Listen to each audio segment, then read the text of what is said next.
Bonjour à toutes, bonjour à tous. Pekka Jyotishpada, merci d'être là. Nous avons ensemble parcouru les 27 nakshatras. Merci d'avoir fait le voyage avec moi. Et on va pas se lâcher, bien sûr, on va continuer. Et, on va progressivement donner sens à tout ça parce qu'en fait, Pekka Jyotishpada, c'est la lecture de l'empreinte lumineuse du temps de soi. Donc progressivement, je vais vous expliquer comment on lit le temps, l'empreinte lumineuse sur vous. Alors les 27 nakshatras, c'est une chose, on a fait le voyage avec la Lune, on a vu que c'était des étoiles que la Lune visitait chaque jour. Mais maintenant, on va s'enfoncer encore plus loin dans la lecture de l'empreinte. Et aujourd'hui, j'ai envie de vous parler de ce que vous connaissez pratiquement tous, les constellations. Alors, il y en a 12. Quand on dit, par exemple, je suis ascendant Bélier, je suis ascendant Capricorne, ainsi de suite, c'est en fonction de ça. Donc là, je vous ai fait un petit schéma où en 1, vous voyez ici, c'est le Bélier. En 2, le Taureau. En 3, vous avez le Gémeaux. 4, Cancer. Et ainsi de suite jusqu'au Poisson. Donc, ça, c'est la représentation de l'Inde du Nord. Donc, de l'astrologie indienne, du Jyotish.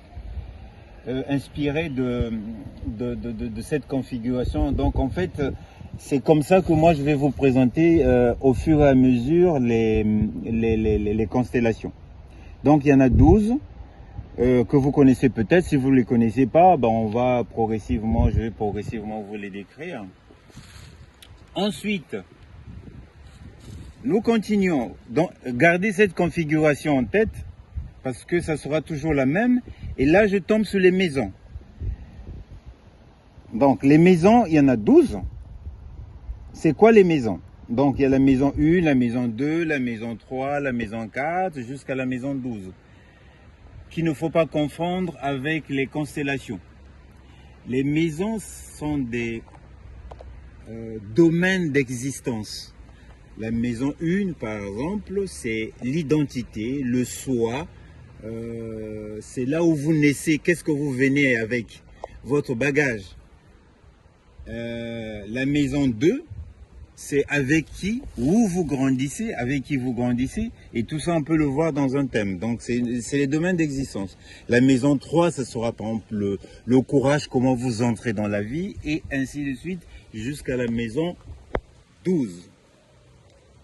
Donc, si je repars sur le diagramme précédent, ici vous avez les 12 constellations, Bélier, Taureau, Scorpion, Sagittaire, Capricorne, Verseau, jusqu'au Poisson.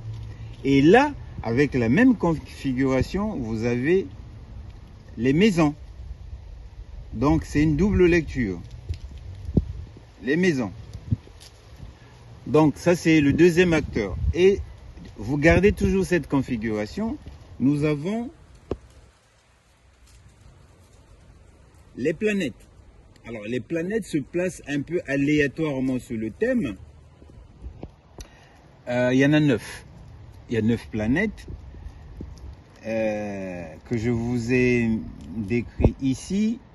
Il y a le Soleil, la Lune, Mars, Vénus, Mercure, Jupiter, Saturne. Mais il y a les deux, on n'en parle pas beaucoup, il y a Ketu et Rahu. Alors, il faut retenir simplement Ketu et Rahu, c'est des troubles faits. Ils viennent en fait agrémenter la vie d'une certaine façon parce qu'en fait, vous savez que le Soleil est éclipsé. Quand il y a l'éclipse du Soleil, c'est que dans le ciel, il y a quelque chose qui se passe. Mais dans le corps de l'homme aussi se passe quelque chose. Vous voyez? Il y a Ketu et Rahu. Mais je vais vous en parler progressivement, je ne vais pas vous en mettre plein la tête aujourd'hui. Donc il y a Ketu et Rahu. Donc il y a 9 planètes qui se placent un peu en fonction de votre naissance, soit dans la maison 1, soit dans la maison 10, la maison 12 et ainsi de suite. Ce qui est intéressant, je vous ai mis 2 couleurs. Vous avez vu la couleur un peu orangée ici. En fait, quand vous avez les planètes dans ces maisons à la naissance, ça veut dire que vous êtes prêt à l'action.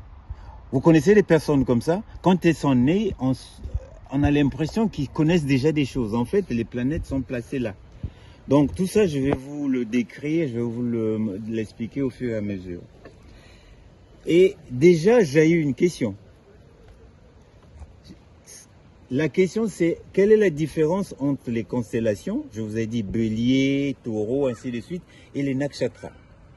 Eh bien c'est simple. Les rashis, donc les constellations, vont vous décrire l'espace où la scène va se passer. Et les nakshatras vont vous dire pourquoi la scène se passe, quelle est l'origine. Et les nakshatras sont très pointus par rapport à ça. Donc retenez simplement ça, comme ça dans nos conversations, vous allez comprendre un peu le comment du pourquoi. Les constellations nous indiquent la scène et les nakshatras vont nous indiquer le pourquoi cette scène, pourquoi ça s'est passé comme ça dans votre vie. Je vous remercie, en tout cas à demain, et on va encore étudier, rentrer encore plus en détail dans la lecture de l'empreinte lumineuse du temps. Bonne soirée à vous et à demain.